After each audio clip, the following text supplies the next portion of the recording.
Hi, today I'll be speaking to you about Alzheimer's disease, a type of dementia.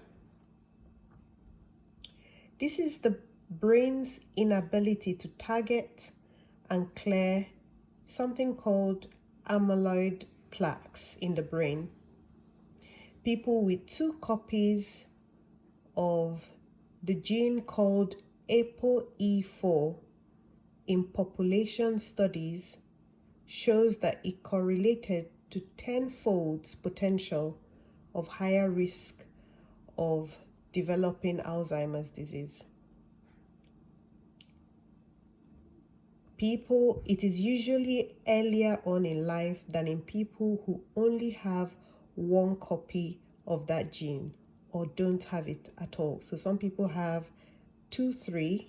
These kind of people live longer, and some people have 3, 3.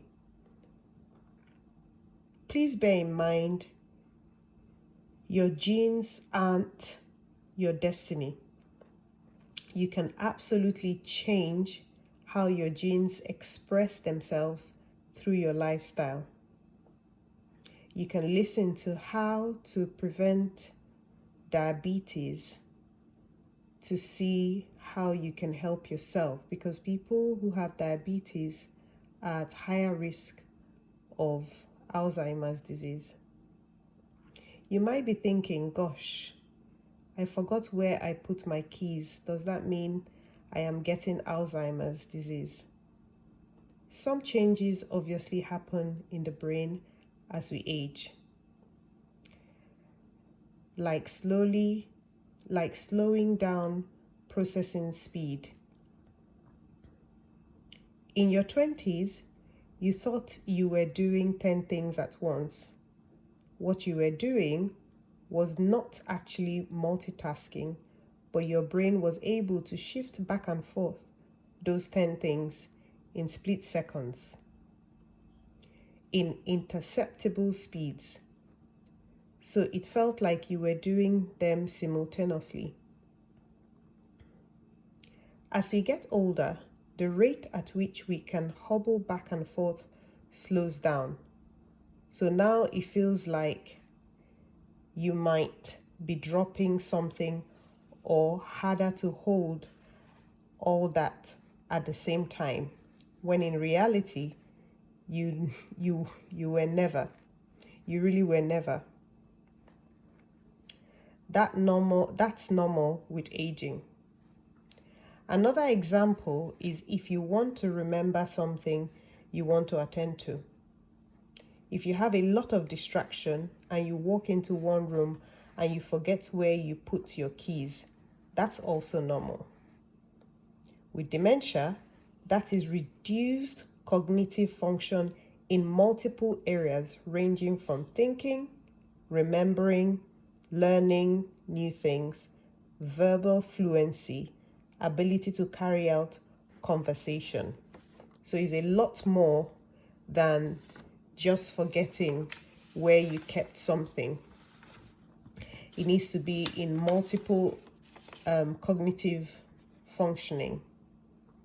Reasoning skills, that starts to interfere when all of these things start to interfere with daily function and activities. Some example will be getting lost on familiar routes you've driven for years, forgetting to take care of monthly bills, frequently misplacing things and unable to find them. The same factors that increase the risk of pathological memory changes, known as dementia, may also impact the rate at which we process with normal changes that occur with cognition as we get older. Two areas that play a big role is how healthy our blood vessels and physically active we are. Being a lifelong learner is also vital for brain health. So we need to keep learning new things. It could be learning a new language. It could just be doing things that are just new and challenging to your brain. Stay active and engaged, and you're likely to improve your cognitive vitality. Alzheimer's disease affects millions of people in the world. It is the most common type of dementia. Vascular dementia is the second most common type. Mini strokes and microvascular changes in the brain, although there is considerable overlap in both of this type of dementia. People with Alzheimer's disease also have some level of vascular changes in up to 40% or more of them. Alzheimer's is memory loss. It's also known as type 3. It's being called type 3 diabetes. Now, if you're already diabetic, you want to listen to the video I made on YouTube about how to manage diabetes or how to prevent it if you don't have it already. Alzheimer's disease is a preventable disease affecting millions of people right now. It is not a health crisis you want to go through. If you've witnessed someone go through it, especially if it's preventable, don't wait till you start forgetting names of family members, especially when you watch people who now can't walk, feed themselves, and these are family members that are dear to you. It is a devastating illness. I want you to know that there is hope before it gets really bad. It's time to start making some lifestyle changes, especially especially when it comes to inflammation. You might want to listen to my audio or the video on inflammation on YouTube. Inflammation is the root cause of Alzheimer's, depression, ADHD,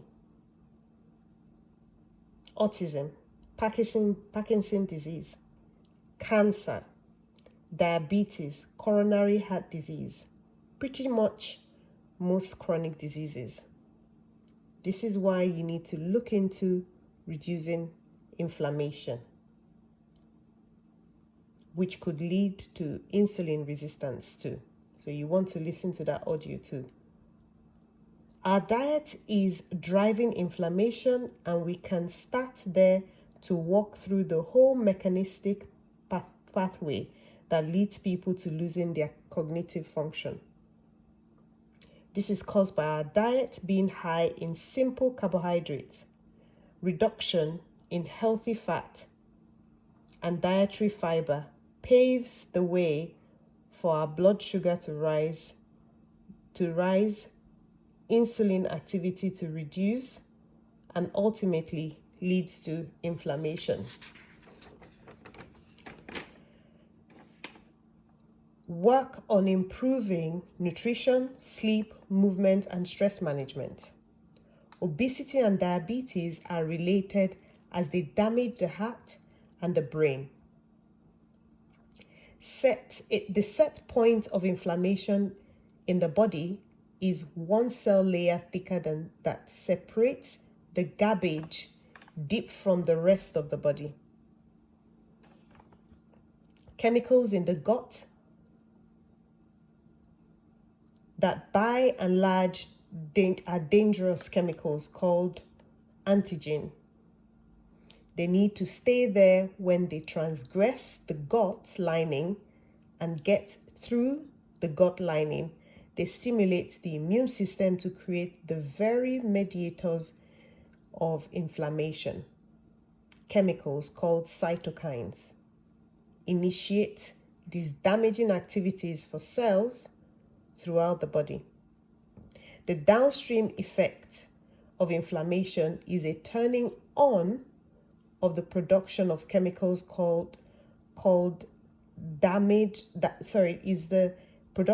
which leads to the production of chemicals that damage our proteins and fat in our DNA, and even our energy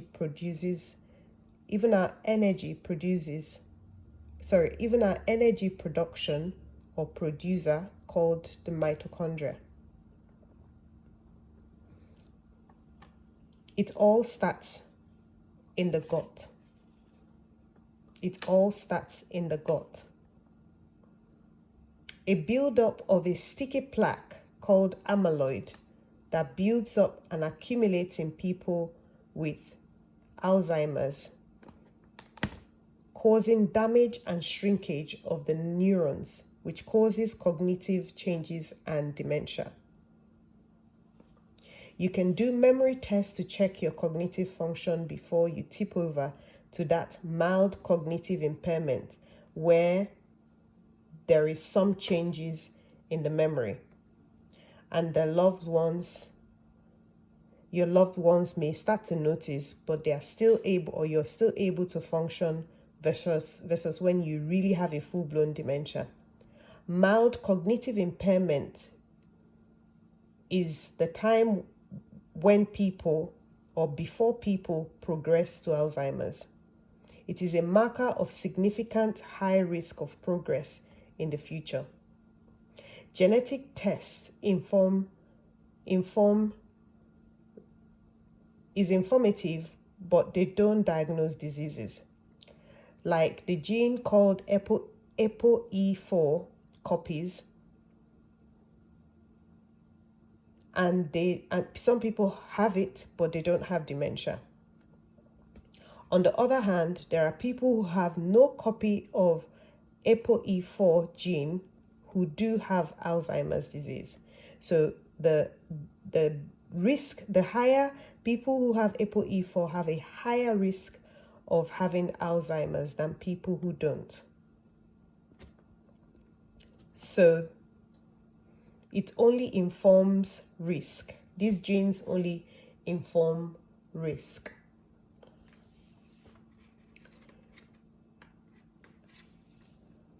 These amyloid plaques also can be detected from a PET scan in the brain.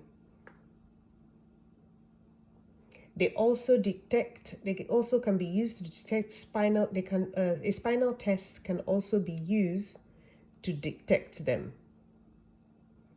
They can be used to detect the deposition of these amyloid protein in the spinal fluid.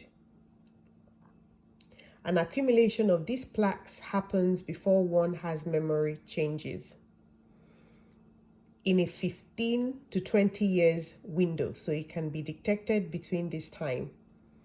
It triggers the immune system in the brain to trigger inflammation. And at some point, the neurons start to die.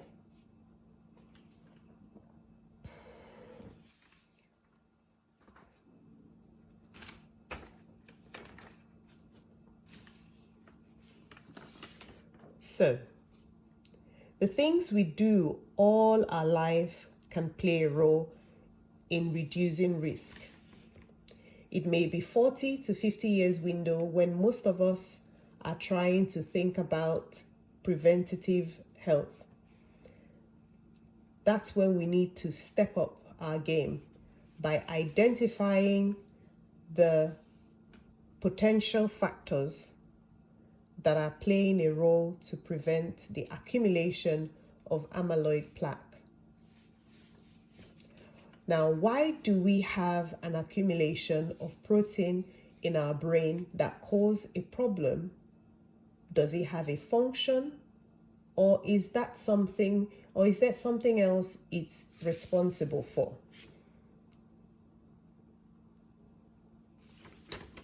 Well, amyloid is more likely a mediator than the root cause of Alzheimer's disease. Amyloid production is part of an immune response to injury, infection, neurological insult, or inflammation.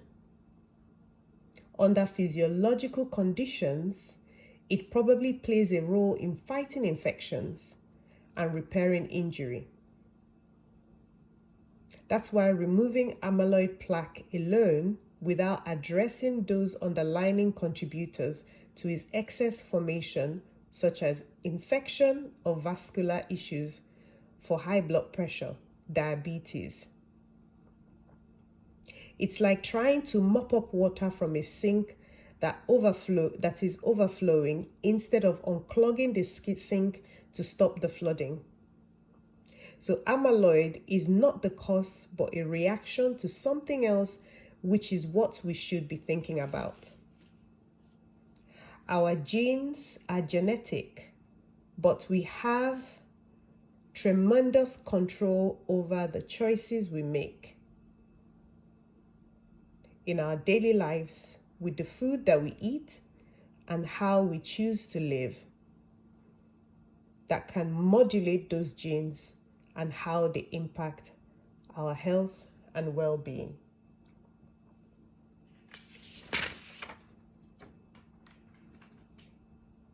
I really do not want you to feel like there is nothing you can do to help yourself.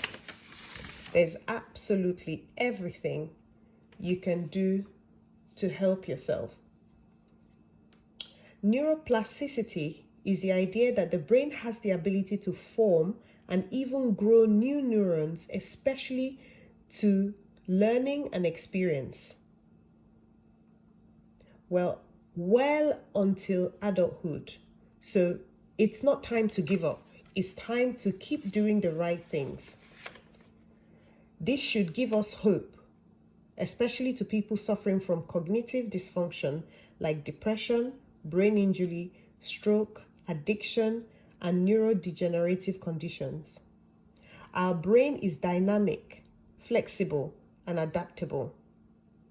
Inflammation or stress is not bad. They are key processes for survival, just like amyloids has a role too. The key is to be able to generate an inflammatory response when called upon. That's how our body stays effective and repairs itself or recover from injury or infection and turn the inflammation off again. This process makes our immune system resilient. Omega-3 fatty acid from fatty fish, for example, contains molecules. When I say omega-3 fish, from fish, I'm talking about fish like mackerel, like salmon, sardines.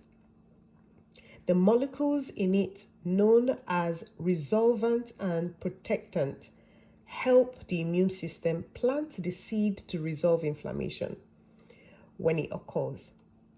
This is why people who have diabetes have difficulty recovering when they have an injury or when they have when they break their skin. They can't heal because they don't have those essential omega-3 fatty acids. The ability to bounce back from exercise,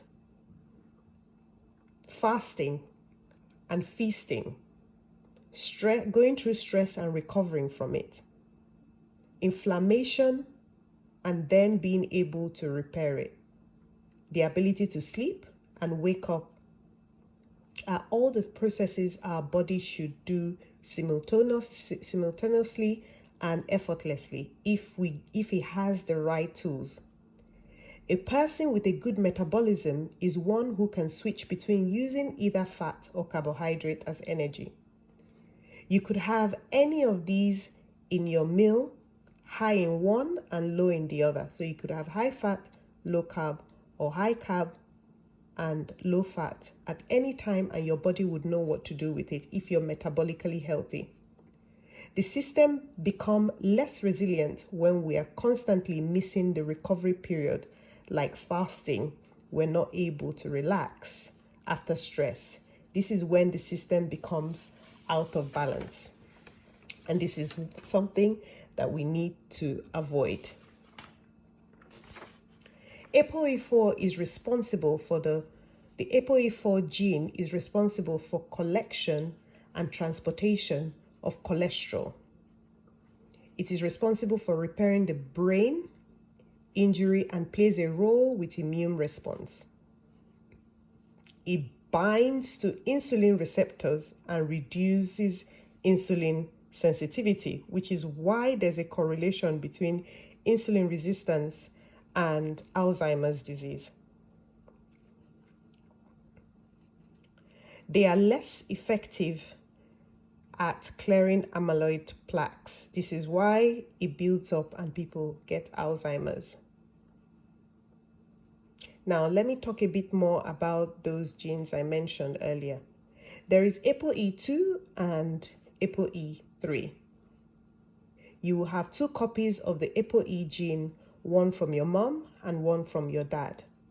The best combination is to have two ApoE3s. That's about 50% of the population, and that average in terms of risk of diseases. So they have an average risk of diseases. ApoE2s are fairly protective. They are fairly rare.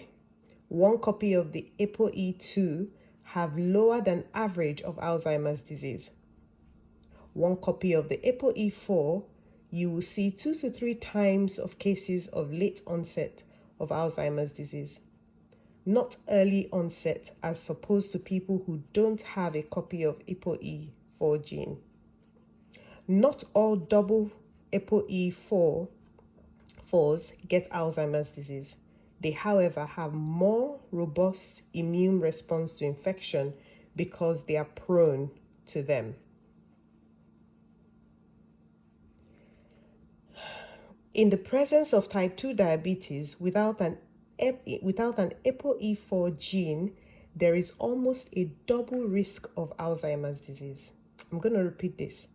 In the presence of type 2 diabetes, even without the ApoE4 gene, there is almost a doubling risk of Alzheimer's disease. So people who have diabetes have a higher risk of having Alzheimer's disease. If somebody has both type 2 diabetes and ApoE4 gene, there is a 5.5-fold increase of Alzheimer's. They interact with each other. This is why I am very passionate about talking about insulin resistance, diabetes, and inflammation, because I have come to realize that insulin resistance is at the foundation of most chronic diseases, including, as we've now seen, diabetes and Alzheimer's disease. Please do something, especially if you have aged parents or aging parents.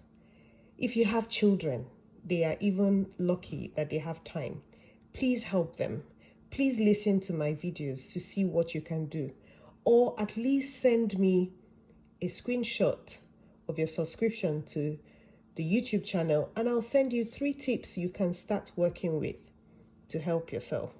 I really do hope this helps you. This was kind of a longer video, but I hope you find some help and become more informed to do more for yourself and your loved one. I really hope this helps you, and I wish you well on your healing journey.